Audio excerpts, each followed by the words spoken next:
David? There were two men. One was poor, and he didn't have much. And he had his children, he had his wife, and he had this one sheep that he loved so much from a baby. He raised it up from a baby. He even slept with it sometimes, and it drank from his own cup. Where's Sophia? Sophia would love to be have the sheep. It would be enough to have the sheep with it. She's an animal lover.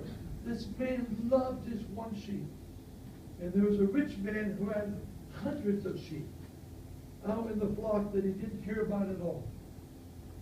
And then a visitor came to town.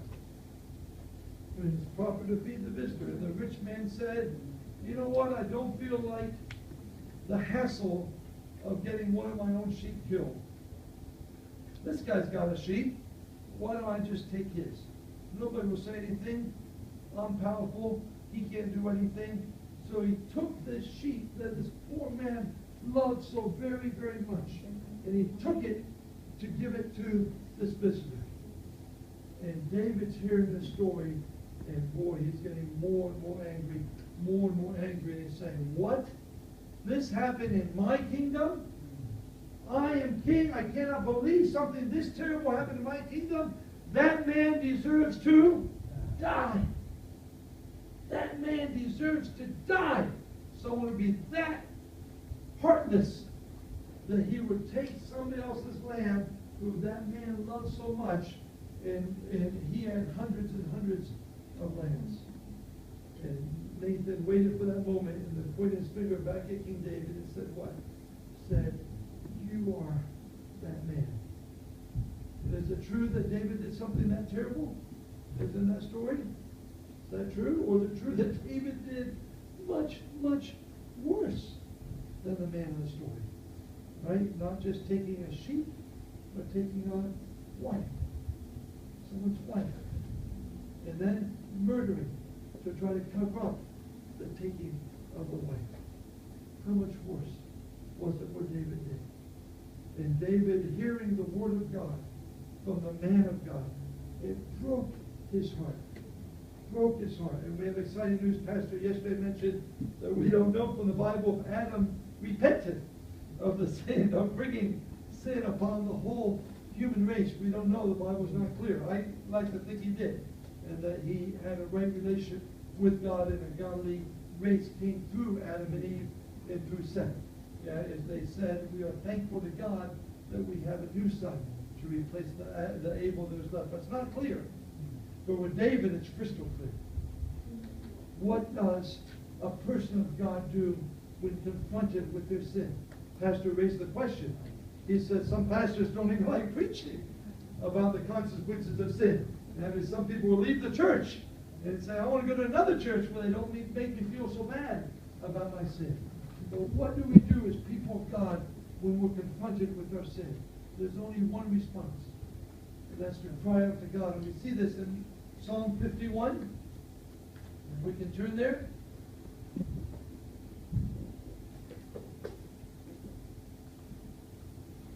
Mazmur Limasato, Psalm 51. In Indonesian Bible, verse 3. Bahasa Indonesia, ayat 3, jika tidak salah. In the English Bible, verse 1. Have mercy on me, O God, according to your unfailing love, according to your great compassion, blot out my transgressions. Wash away all my iniquity, and cleanse me from my sins. For I know my transgressions, and my sin is always before you. Against you, you only have I sinned, and done what is evil in your sight, so that you are right in your verdict and justified when you are judged. Is that true? Against God and God only did he sin? Is that true? Who did David sin against? Sinned against lots of people, right? Sinned against Bathsheba. Yeah, taking his wife. Sins against Uriah, killing him. Sins against Joab. Lost respect. Pastor went through a lot of people that got impacted by the sin of David. The judgment of Nathan said that from now on, war is going to be in your house. And these sins that you did in secret are going to be done out in the open by your own kids. lost the respect not only of your commander, you've lost the respect of your family. Your whole life is going to be a mess from now on because of this. And what is David here saying? He says, my focus now is not on others. My focus is on where it should have been at the beginning, against you, God. You only. How in the world did I do this against you? How in the world did I say, as I'm standing up on top of the building, and my wife is not around, and my kids are not around, and others are not around, the only one that sees me is Almighty God. Why did I act as if it doesn't matter who sees me? Or excuse me, because no one else sees me, it doesn't matter that God sees me. How could I possibly have acted that way? And we need to ask ourselves that same question.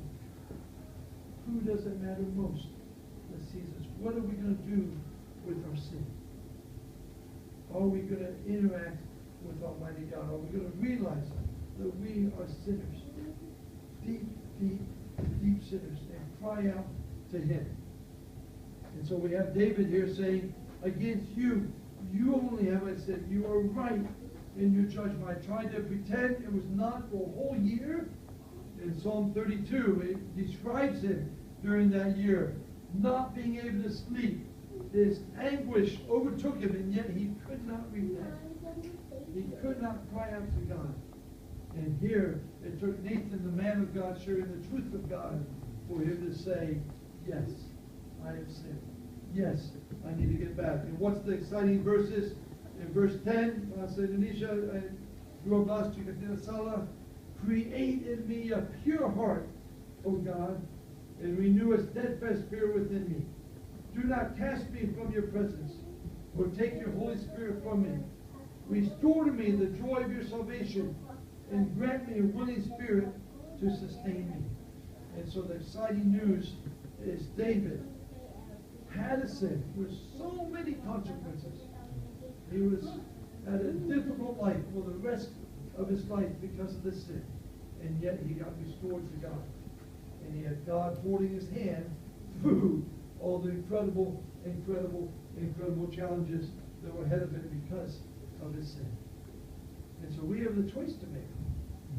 How do we want to live? Do we want to live like David and have that sin?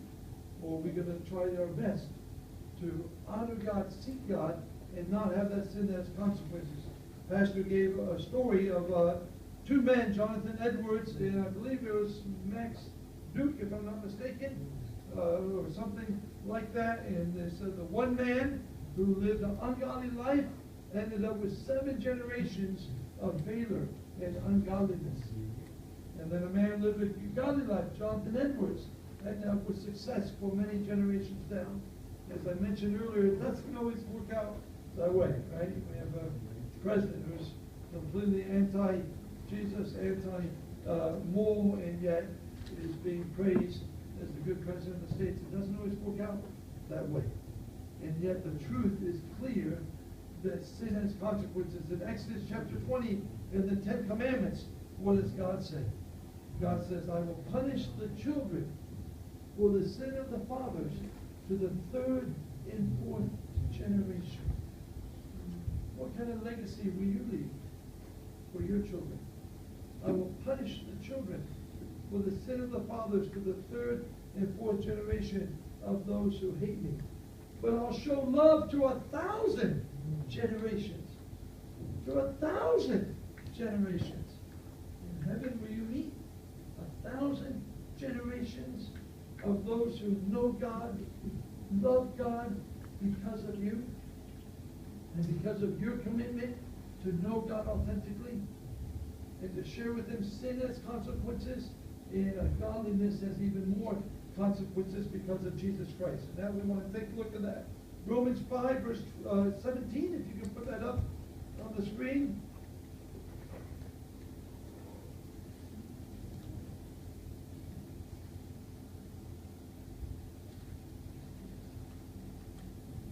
For if by the trespass of the one man, that being Adam, death reigned through that one man. So because of Adam, does this seem fair or not? Because of Adam, all humans will deserve to be in hell forever and ever and ever. It doesn't seem fair. Well, I'll tell you something that's more not fair or more doesn't make sense than that. What's the incredible news of the gospel? How much more then will those who receive God's provision of grace? Jesus Christ died on the cross taking your sin and my sin. As great as that sin was, does anybody embrace and rejoice in the fact that we deserve hell? We have sinned that much to deserve hell. Matthew chapter 18 points it out the most clearly with the parable of the unmerciful servant. And a man comes who owed millions and millions of dollars, way more than he could ever possibly pay. And that picture is what? Our debt before God. Is that true of you? Is that true of me? Do we owe just tons and tons and tons to Almighty God, more than we could possibly pay, more than we could possibly make right? That's the picture. And that person was offered forgiveness. And then he went and saw a fellow man who just owed him a little bit. Right? And what's that picture? That picture is the worst that anybody can do to you. What if someone tortured and killed my kids, and tortured and killed my wife, and slandered my name everywhere, and beat me up terribly? What's the Bible say? Even though the world says, oh, that's so terrible. Right? And it does seem terrible, obviously. That's so terrible. God says that's small, Bill, in comparison with what you've done against God. Is that true? Can we embrace that? Can we accept that? That's what the Bible says. That's what the Bible says. And the Bible says if I'm truly forgiven by God, so much more than whatever any person can do to me, then I'll be able to forgive others. Right? What's this Romans 5:17 saying? How much more will those who receive God's provision, abundant provision of grace? That God took a sinner as bad as me. God took a sinner as bad as you and said, I forgive you. I forgive you. I give you new life. I give you a new start in my Son, Jesus. What's it say about that person? Those who receive God's provision, abundant provision of grace, and of the gift of righteousness, reign in life through the one man, Jesus Christ. What's much more unfair and much more doesn't make sense than the fact that in Adam, all of us deserve sin. All of us are guaranteed to be terrible, anti-God sinners, even though the world around us and even the church around us will tell us we're not so bad, as long as we're not Muslims, as long as we belong to the right religion, we're pretty good, you're pretty good, I'm pretty good, we're all pretty good. The Bible says we're terrible sinners that need to be forgiven and deserve hell. But if we can embrace that and accept that Jesus died for us, accept the new life that he came to offer, we can reign in life through Jesus Christ. If we're connected to the vine, what's it say? We're guaranteed to be fruitful as he lives through us, as he pours his life into us. Can we embrace these truths about sin? Embrace our sin. I want to share a story which is maybe one of the most extreme in the whole Bible. In Luke chapter 7, and if you could put on the screen verse 46 to 48 in the ESV. I don't know what translation you have access to, but if you can, that would be a big help. In Luke chapter 7, we have a story here in which a Pharisee invites Jesus to dinner. Now, how strange does that sound? Those who know or have heard stories about the Bible, who are the Pharisees? Who are the Pharisees? Can we get God's picture on what sin is and this whole life is about? Who are the Pharisees? Only the most amazing, most respected people in Jesus' time? The best religious people of the day? And as a general rule, almost all Pharisees, what? To Jesus. Almost all Pharisees hated Jesus. Almost all